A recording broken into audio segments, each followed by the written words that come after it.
Good morning, ladies and gentlemen, from a chilly Banff National Park. It is minus 5 degrees Celsius in April. And as I've been doing, I wanted to give you a video this time up by Two Jack Lake and Lake Minnewanka. Now, these are the most common lakes to visit close to the town of Banff, but I don't get enough reception here to do a live tour, so I thought I'd do a driving one. But as I come up around the bend, I was just parked down by the Cascade Ponds. There is fabulous Cascade Mountain out in front of me. I will do this on my bike later in the year, but it's still kind of chilly for that yet. There is a waterfall that people do ice climb in the wintertime, but really they're not climbing on that now, so we're very much in the shoulder season. And this is a loop. I mean, we call it the Minnewanka Loop. However, it's not really a loop at the moment because part of the road is still closed. So let's head on up here. We're looking out towards the Palliser Ranges, and that was the Palliser Expedition, which I'll tell you about in just a few minutes here.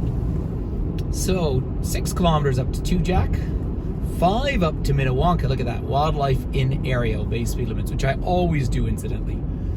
I do not speed in the national park. I don't like to speed.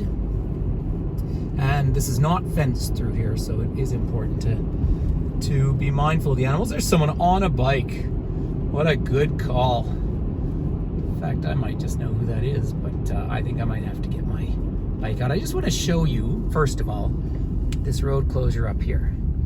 Road closed for the winter. It's a wildlife corridor. We cross-country ski, but you see it's melting off up there. So we're going to head down. What a day. So this is a day to do some videos. Again, I'm driving and I've got the gimbal set up. Now, it does grab its own light every now and then. But boy, it's been fun doing these virtual trips. So speed limit is 50 kilometers an hour, obviously metric here in Canada.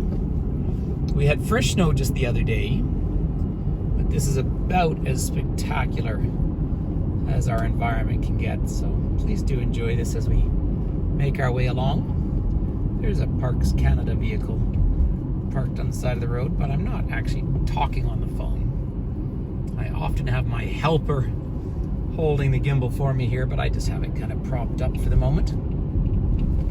This does a great job stabilizing. Now, this is a fun hill when you're biking up here. It's good hard exercise. Heading up to Lake Minnewanka, the largest lake in Banff National Park, but half the loop is still closed for the winter. It's a very, very popular cycling route, and I've already seen a bicycle, so I'm going to have to prop my gimbal and camera up on the bike and do this for you at some point. But this is one of the areas I just don't get enough reception here to do a proper virtual tour, so I thought I would get a little video and add it onto our channel here just for the time being. So there's 3 lakes up through here: Johnson Lake, and then Two Jack, which we're going to go up and see. I bet it'll be about half melted, and then we'll make our way up to Lake Minnewanka as well. Now, I'm really driving more or less east at the moment, and then we're curving around. See, they're probably doing some road works up through here. So why don't we just take a little pause so we don't disturb anybody working, and we'll carry on in a few minutes and show you some more of this road through here. And back again. So yeah, they were doing a little road works, and I just didn't want to disturb anyone with the camera up. But I'm traveling along the edge of a canal. This was actually dammed. Well, a couple of dams. Once upon a time, there was another town up here. So I'm up just outside of the town of Banff, just a few kilometers. Still very much in the national park. This is a popular area for camping. The road down below was clear as can be, but we've just picked up a little elevation, and there's just some ice on the road. It is minus 5 degrees Celsius here, so it's definitely not that warm, although with this perfect blue sky, it doesn't feel that cold. So it's a lovely time of year to certainly drive through here. This is our shoulder season in every sense of the term. It means one day it can snow, and then the next day is sunny and warm. In fact, we're going to be into double digits by the end of the week. So there is the Two Jack Lakeside Campground, which is very popular. Still closed now, but that will open up, well, in spring, let's hope. I mean, obviously we're in a pandemic here, so things aren't quite as obvious. But I'd like to make my way up to Two Jack Lake and to show you the colors. I expect about half the lake will be thawed out, and then we'll carry on to mighty Lake Minnewanka. I was out skating and playing hockey on Minnewanka earlier in the year, But now it's just not safe to go on the thin ice. In fact, I think I've walked across Lake Louise for the last time of the year. And that won't happen again until probably December. Same year, of course, but it'll keep ice on the lakes. Well, the higher elevation lakes will have ice right through into late May and even June. Now, the speed limit through here is 50 kilometers an hour, and of course, you always want to respect that. There are wild animals everywhere, so we're going to see what we can find up here around Two Jack. I was up here about 10 days ago, and I saw an eagle. We've seen quite a few eagles at the moment, which has been a real treat. Someone just pulling out here. But I'd like to just come up a little bit further and to give you a view over gorgeous Two Jack. And we're still surrounded, of course, by the gorgeous Rocky Mountains. So they had a bit of a construction zone. And we have all of the migratory birds. Oh, the color is just great. So listen, we're gonna hop out of the car here and I'll be back to you right away. Well, the Rocky Mountains don't get much more beautiful than this. So I'm at the viewpoint above Two Jack Lake. As you can see, the water's breaking up in the distance here. That's water coming down off of Lake Minnewanka. But let's scan around here just for the sheer beauty of it at the moment. So I'm looking back to Mount Rundle. I'm looking really at the east slope of Rundle. So Rundle, of course, just demonstrates the way the Rocky Mountains are formed, pushed from west to east, thrust up out of the ground. Last week I saw an avalanche coming down on the side of that mountain. If I scan around a little further in the distance, you see Sulphur Mountain way in the distance, and Sulphur Mountain, of course, had that distinct sulfur smell, and that is where the Banff hot springs were discovered, 1883, and became the genesis for the national park in 1885. So you wouldn't go out on that ice right now because, of course, it's breaking up, as you can see. But this is one of the playgrounds for locals, and just not enough reception. You can make a sort of half attempt at a phone call up here, but that's the nature of it. So Two Jack Lake. So let's hop back into the car now, and we're going to drive up around the bend and head up to Lake Minnewanka. So it is just a gorgeous day, and I just want to say hi to everyone because this is an awfully nice place to be, and I'm glad to have you with me. So off we go. And there's the name Minnewanka, incidentally. So away we go. All right, driving up towards Lake Minnewanka. We're still climbing in elevation a ways. This is Rocky Mountain Bighorn sheep territory. See, Parks Canada has put all these posts on the side of the road to stop people parking. There's simply not enough room through here.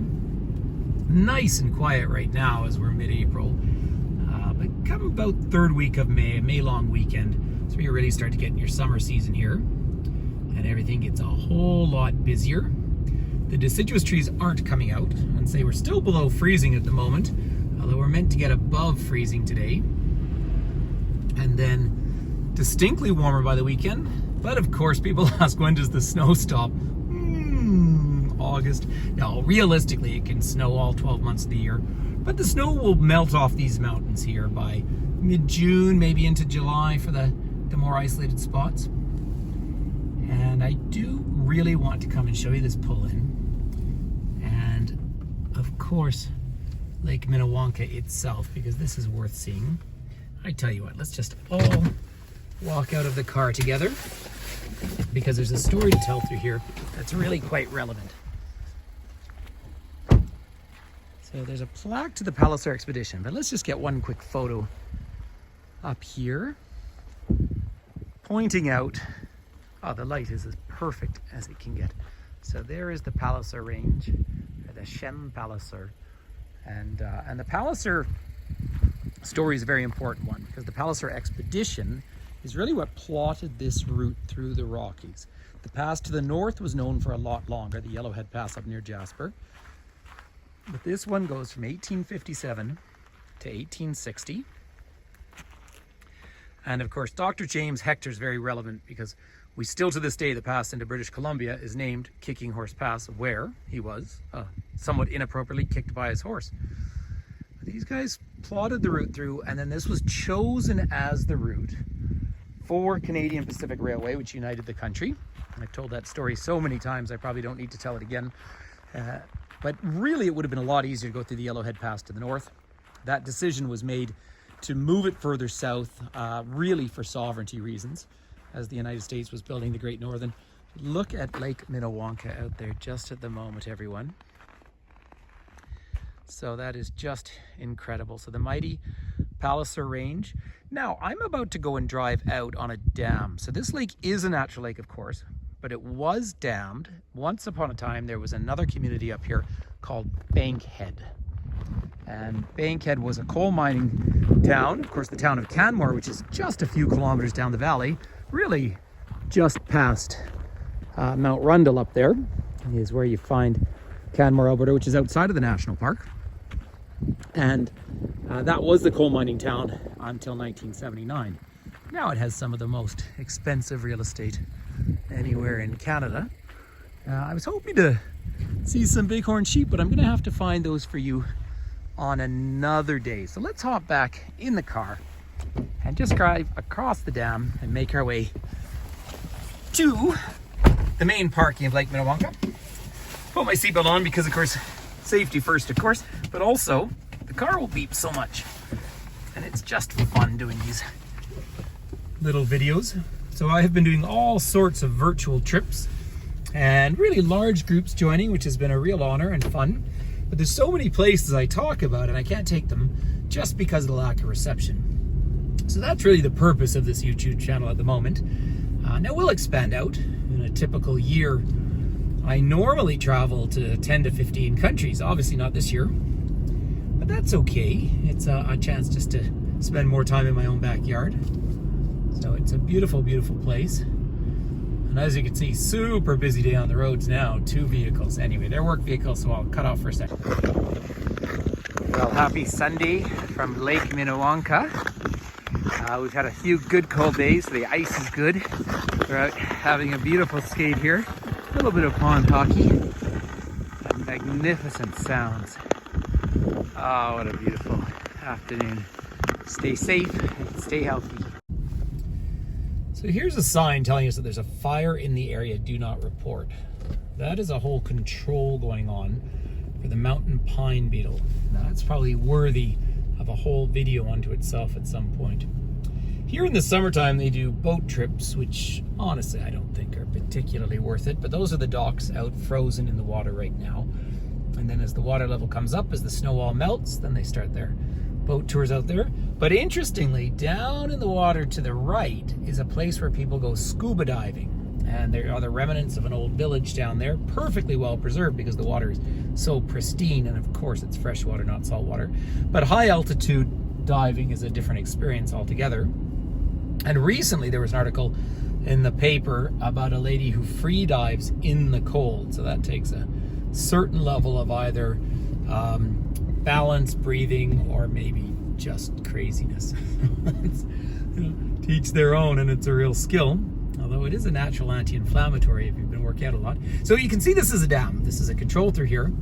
And as I make my way up to the parking, here are our super fancy modern national park solar toilets, heated seats, shoe shine. That's not actually true. But here's the other end of the road that closes in the wintertime. And people have been cross-country skiing there all winter, but really it's melted off now. So just not quite what it was. And that's fine. This is the time of year. So, and the toilets are closed for cleaning.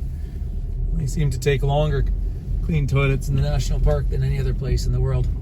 But I just want to come up and give you one more beautiful view of Lake Minnewanka out here. This place is extremely popular with people throughout the region. And many new Canadians come barbecuing here, which is a lovely thing to do. If you'd like to come hiking, I recommend it entirely. And you're really not going to get lost. Now you can actually go all the way into backcountry overnight camping as well.